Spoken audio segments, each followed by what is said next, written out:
Aujourd'hui, hein? Ah non, Tu m'as dit que tu t'étais réservé pour aujourd'hui. Ah oui, pour aujourd'hui.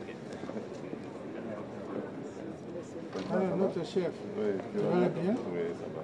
Je vois ça. Hein? Tu t'es bien reposé, toi, hein? Il m'a dit hier soir, mais j'ai pas parlé. J'avais tout pour laisser. Ouais, tout pour, Donc, tout pour aujourd'hui.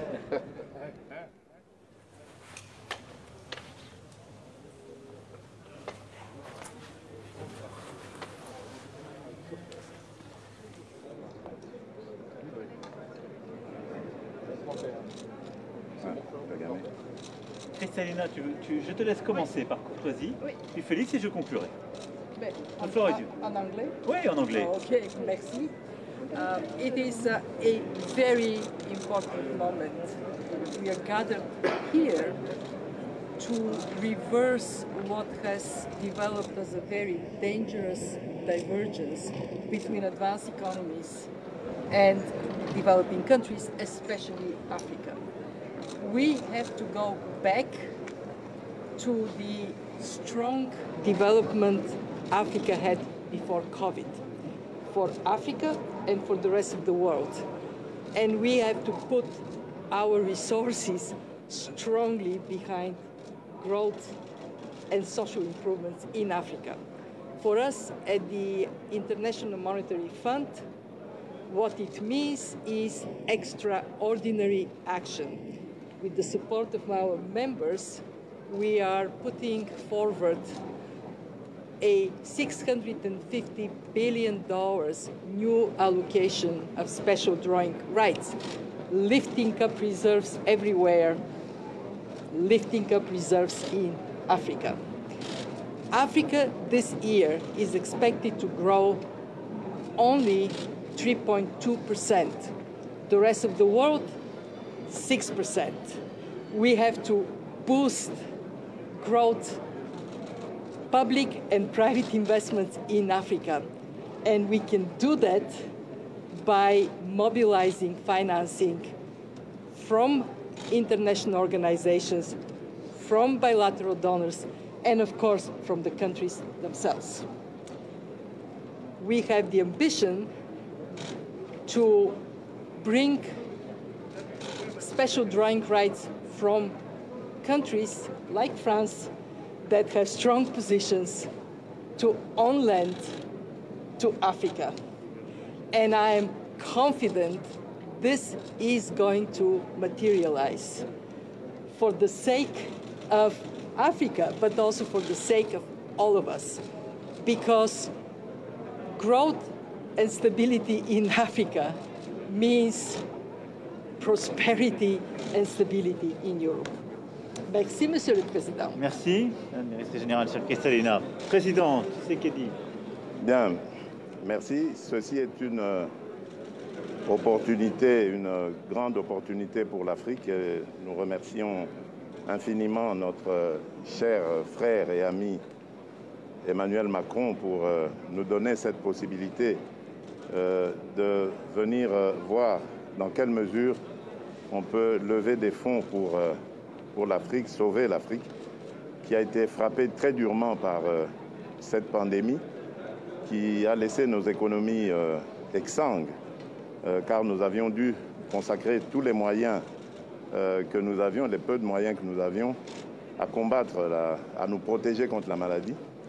Aujourd'hui, il est question de voir dans quelle mesure nous pouvons relancer nos économies.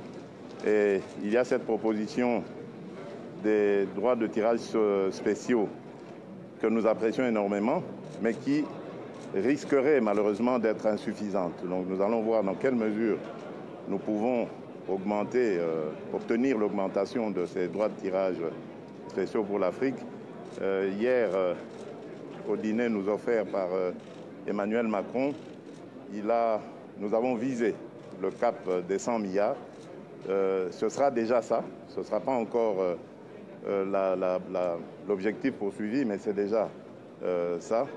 Ensuite, nous devrions voir aussi au niveau de l'Afrique comment nous pourrions, à notre niveau, au niveau des communautés économiques régionales, proposer une sorte de filet de protection financier qui pourrait nous aider à pouvoir faire face aux crises de ce genre, parce que vous avez vu, l'Europe a su très vite renflouer les moyens pour relancer et protéger ses entreprises, relancer son économie, tandis que chez nous, ça a beaucoup balbutié parce que nous ne sommes pas préparés à ce genre d'imprévu. Donc nous verrons ensemble comment est-ce que nous pouvons revoir le paradigme, aller dans le sens du New Deal proposé par le président français pour permettre à l'Afrique de pouvoir faire face. Nous avons un grand besoin en infrastructure, par exemple. Comment est-ce que nous pourrions attirer les moyens, les investissements dans ce domaine et pouvoir ainsi relancer l'Afrique. En tout cas, nous sommes très heureux de nous retrouver ici parce que nous pensons que c'est une opportunité qui nous est offerte de pouvoir faire parler l'Afrique et de pouvoir proposer à nos amis européens, nos traditionnels partenaires, comment est-ce que nous pouvons ensemble expliquer au reste du monde comment revoir le paradigme, comment revoir le fonctionnement des choses. Merci beaucoup. Merci infiniment.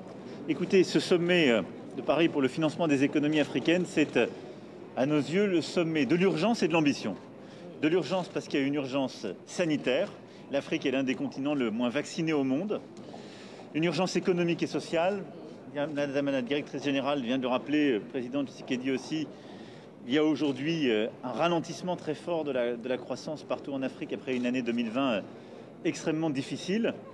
Et il y a un besoin de financement entre aujourd'hui et 2025 qui est estimé à environ 285 milliards de dollars. Et puis en même temps, c'est le sommet de l'ambition parce que l'Afrique a tout pour réussir. Elle a une jeunesse, une force productive et la capacité à relever les défis, ceux de l'urgence climatique et alimentaire en particulier. Si collectivement, nous décidons en effet de proposer une nouvelle donne. Et c'est cette première pierre que nous souhaitons porter lors de ce sommet de Paris. Tout ne sera pas réglé aujourd'hui, mais c'est aujourd'hui un changement de paradigme que nous poussons, qui devra être poursuivi au G7, au G20, et que nous entendons poursuivre encore davantage sous la présidence française de l'Union européenne, dans ce partenariat constant avec nos frères africains. C'est d'abord de vacciner plus et encore davantage. Il y a un an, nous avons lancé l'initiative COVAX, objectif de vacciner 20% de la population. L'Union africaine a lancé l'initiative AVAT pour monter à 30%. Nous devons viser un objectif de 40% de la population vaccinée. C'est faisable. Et c'est faisable en 21. Si nous mobilisons les financements tels que proposés par le FMI et si collectivement nous nous mettons en capacité de réallouer, de racheter plus de doses et de produire avec l'Afrique. Des propositions fortes ont été faites que soutient la France, qui consistent justement à aménager les règles de propriété intellectuelle et à permettre les vrais transferts de technologies qui mettront en capacité le continent africain de produire aussi davantage de vaccins. La deuxième chose, pour y répondre, c'est en effet ces droits de tirage spéciaux. Et nous défendons l'idée que les pays les plus aisés puissent réallouer leurs droits de tirage pour qu'ils aillent vers les pays les plus pauvres, en particulier en Afrique, pour que les 33 milliards d'aujourd'hui deviennent 100 milliards, et surtout pour que nous puissions mieux les utiliser, c'est-à-dire les allouer à la Banque africaine de développement, innover en termes de financement, et accompagner aussi cette ambition des financements que nous allons mobiliser grâce à la Banque mondiale, car c'est un mix, évidemment, de prêts, de financement en subvention qu'il est important de mobiliser.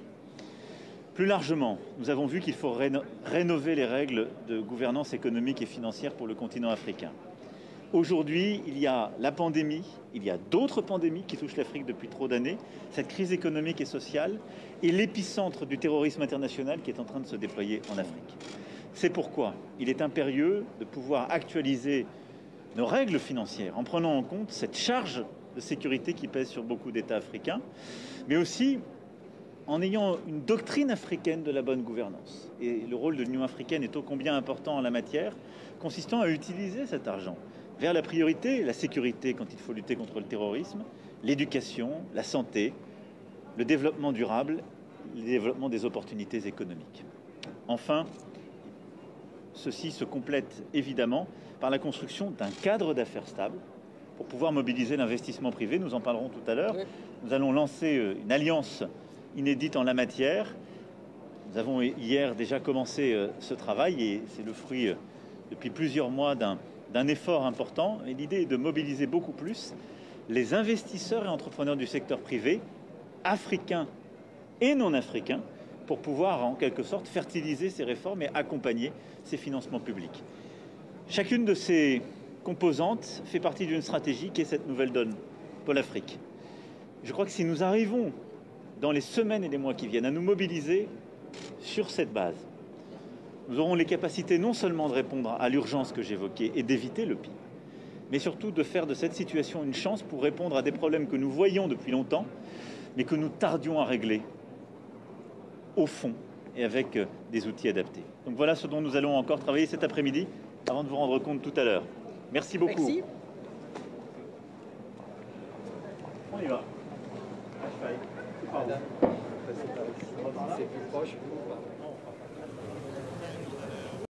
Il y a pour le moment un état de siège en République démocratique du Congo, particulièrement dans une province proche du Rwanda. Est-ce que votre pays va soutenir cette position du gouvernement congolais? Est-ce qu'il va intervenir pour que cela aboutisse à de meilleurs résultats? Currently in Eastern DRC, in the province close to the border of Rwanda, there's a state of emergency. Will Rwanda support that initiative by the government of Rwanda? Absolutely. We are in support of DRC in this undertaking of the state of emergency, but we also support DRC. We are happy to support DRC on many other issues where we can make a contribution, whether it is economic cooperation or supporting and working together on security and defense matters so that we bring peace and stability in the eastern region of Congo, which marks our border between the two countries. Bien entendu, on va supporter tous les efforts mis en place par le gouvernement du Congo pour renforcer la sécurité à l'est de la RDC, parce que cette région est frontalière avec la région du Rwanda. Merci beaucoup. Thank you, Monsieur le Président. Monsieur le Président, mon frère. Thank you. Ok. Vous allez bien? Oui, ça va.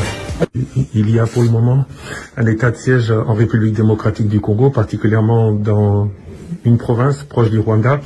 Est-ce que votre pays va soutenir cette position du gouvernement congolais? Est-ce qu'il va intervenir pour que cela aboutisse à de meilleurs résultats? Currently in Eastern DRC, in the province close to the border of Rwanda, there's a state of emergency. Will Rwanda support that initiative by the government of Rwanda? Absolutely. We are in support of DRC in this undertaking of the state of emergency, but we also support DRC. We are happy to support DRC on many other issues where we can make a contribution, whether it is economic cooperation or supporting and working together on security and defense matters so that we bring peace and stability in the eastern region of Congo, which marks our border between the two countries. Bien entendu, on va supporter tous les efforts mis en place par le gouvernement du Congo pour renforcer la sécurité à l'est de la RDC, parce que cette région est frontalière avec la région du Rwanda.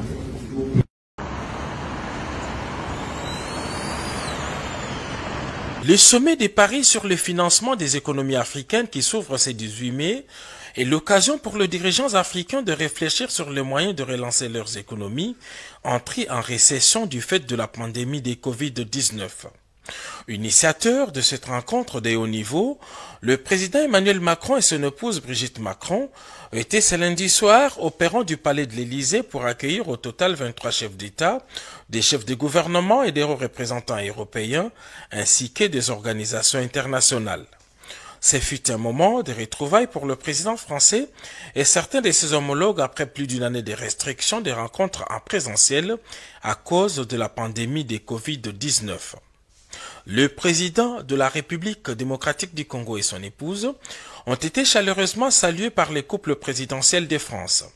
C'est au président Félix-Antoine Tshisekedi Tshilombo que revient la charge de mener les plaidoyers en faveur des économies africaines, durement frappées par les effets de la pandémie des Covid-19. L'Afrique, qui pensait tirer jusqu'ici l'épingle du jeu sur le plan sanitaire, a vu son économie s'effondrer brutalement, forçant ses industries à l'arrêt. Selon les spécialistes, les besoins financiers pour l'Afrique s'élèvent aujourd'hui à quelques 400 milliards de dollars américains. Ce mardi, au Grand Palais éphémère érigé sur l'esplanade de Champ des Mars à Paris, s'ouvrira un sommet important pour l'avenir de l'Afrique.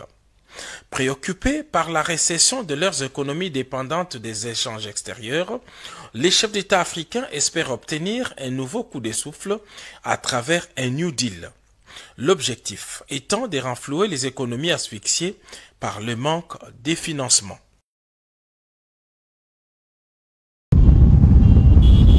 Sur la route qui mène vers les mines du Lualaba, le chef de l'État a parcouru des kilomètres pour voir à quoi ressemblait la vie de population vivant près de sites miniers. Félix-Antoine Tshisekedi s'est arrêté une première fois aux installations de Kamoto Copper Company KCC où il recevra des explications sur le traitement de minerais. Celui-là, nous l'obtenons sous forme de sel. Ça, c'est l'hydroxyde de cobalt. Ça, c'est l'hydroxyde. L'hydroxyde de cobalt que nous produisons. Oui. Et après, on le transforme encore. Celui-ci, nous l'exportons comme tel. Ça, c'est des produits prêts pour l'exportation. C'est avec ça qu'ils fabriquent maintenant de la batterie. C'est ça, excellent. Rien que ça. Donc, oui. Il ne faut plus le retransformer de nouveau. Donc là, il est quasi fini. Il est pas, en fait, c'est prêt pour être utilisé dans la fabrication. Oui. Accompagné du Premier ministre, de la ministre de Mines et du gouverneur ad interim du Lualaba, le président de la République a voulu tout savoir des bâtiments aux mines à ciel ouvert en passant par le traitement des employés locaux. De la direction de KCC, le cortège a pris la direction de la sino-congolaise de mines. Bienvenue, monsieur le président. Bienvenue, monsieur le président. Félix-Antoine Tshisekedi a le temps de recevoir des informations sur le mode de traitement des minerais par la firme chinoise avant de s'attaquer aux vrais problèmes sociaux, sans langue de bois. Tout le long de la route en venant ici, il n'y a pas d'école, il n'y a pas d'hôpitaux, il n'y a pas... Le partenariat avec vous, je le veux comme ça. Donc, c'est-à-dire, nous, on construit, grâce à vous, à notre partenariat, des écoles, parce que, vous voyez, la ville, elle est totalement déserte, il n'y a rien. Donc, il faut qu'on construise des choses grâce à ce partenariat. Et donc, nous, on prospère et vous prospérez. Il ne faut pas que le jour où notre collaboration va se terminer, nous, on reste qu'avec des cadavres. Les responsables de cette entreprise, qui ont présenté au chef de l'État quelques projets sociaux sur maquette, ont été conviés par celui-ci à coopérer avec les autorités provinciales pour connaître les vrais besoins des populations. Les conditions de travail de ses compatriotes dans les mines, une préoccupation majeure pour le chef de l'État. Nous faisons du partenariat. Dans ce partenariat, les Congolais doivent être épanouis, les Chinois aussi. C'est ça l'amitié. Donc si vous n'êtes pas content de vos conditions, dites-le nous. On demande à nos amis d'améliorer vos conditions de travail. C'est tout. Après la 6 communes, le chef de l'État est allé dévoiler la plaque d'une nouvelle usine de traitement de minerais appartenant à l'entreprise Kamoto Copper Company, KCC. Quelques mots sur ces nouvelles installations et le cortège du chef de l'État s'est dirigé à nouveau vers le centre-ville. Le soleil avait déjà disparu quand le cortège présidentiel est arrivé devant le nouveau bâtiment de la Banque centrale du Congo qui attendait son inauguration. Le chef de l'État a sans tarder procédé à la coupure du ruban symbolique avant d'être invité avec sa suite à visiter l'intérieur des bâtiments guidé par le gouverneur de la Banque centrale, Deogracias Mutombo Mwananyembo. Le Lualaba, qui dépendait jusqu'ici de la province du Haut-Katanga, a désormais ses propres bâtiments de la BCC. Construits sur 500 mètres carrés, les 3 bâtiments qui répondent aux normes internationales en la matière comprennent, au-delà de pièces administratives, 4 chambres fortes et un espace broyeur. Le président, visiblement content de cette réalisation, a émis le vœu de voir ce genre d'infrastructure se multiplier dans cette province et à travers le pays. C'est donc au terme de cette cérémonie que Félix-Antoine Tshisekedi a quitté Kolwezi en promettant d'y revenir très vite.